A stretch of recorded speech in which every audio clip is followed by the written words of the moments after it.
Guru. I'd say we have a little bit of current in the river today. What do you think? Strong winds and currents can absolutely wreak havoc in boating, just like some of the things we'll see in this week's episode of Boating News of the Week.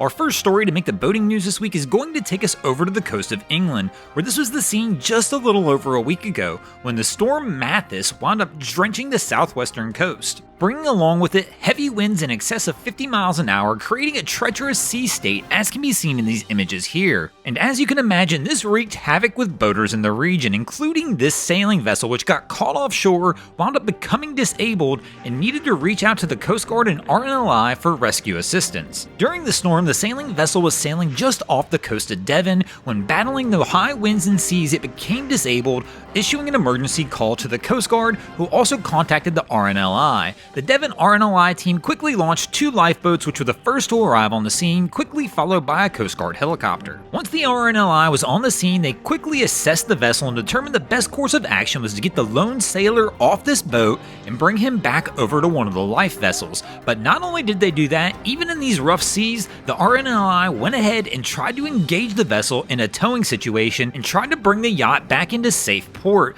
but the weather was not cooperating at all. RNLI members after the incident claimed the towing line wound up snapping several times due to the heavy seas. They claimed the seas were so large that they wound up losing the top of the mast from sight multiple times during the attempted tow, but after a relentless effort, the crew was successfully able to get the boat back into safe port and the captain as well to safe harbor. Our next story to make the boating news this week is going to take us over to Tacoma, Washington, where this was the scene this past weekend when the Trident fish processing vessel Kodiak Enterprise was at dock when all of a sudden Saturday morning the vessel caught a blaze with 3 crew members on board. Fortunately, the 3 crew members were successfully evacuated from the vessel very quickly on without any injuries. Of course, this being an internal blaze on a ship posed a unique set of challenges, especially since the vessel was carrying diesel fuel and Freon at the time of the blaze. This resorted fire crews to mostly having to resort to use water to keep the hull cool to try and control the fire. Smoke was so bad at one point, Tacoma officials actually had to release a shelter-in-place order to several communities downwind of the blaze. The fire did go on for 3 days before eventually burning out and that shelter-in-place order being released, but now that the fire's been placed under control, the vessel has started to list and divers have been called in to try and see if they can determine the location of the water ingress. At this time, it still has not been determined and they're still trying to see if they can salvage the vessel.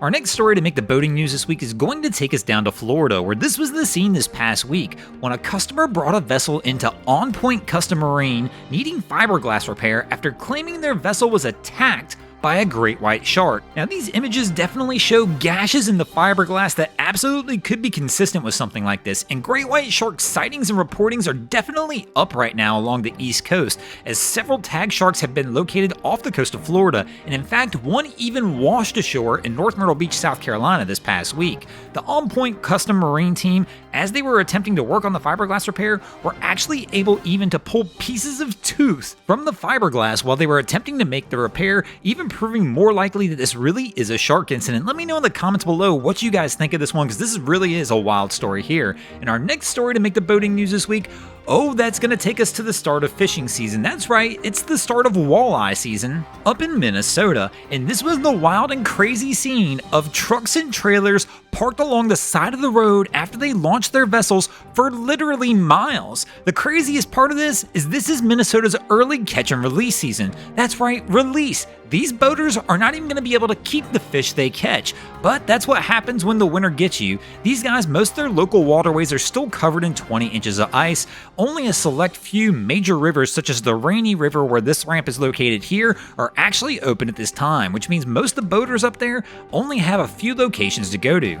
And then one of the reasons it gets so crazy is some people may not realize this, but Minnesota actually is the second highest state in rankings of the number of vessels registered in the state. Only state that has more boats registered in it, of course, is Florida. which means you've got a wild scene where the second highest boating population in the United States is only using a few open boat ramps trying to get out there and get the walleye season going, meaning that these boaters had to go launch their vessel and in many cases drive over a mile to find an open parking spot and then hike back to their boat, really creating a crazy scene to start the season. Thanks for watching, guys. I hope you enjoyed this week's episode of Boating News of the Week.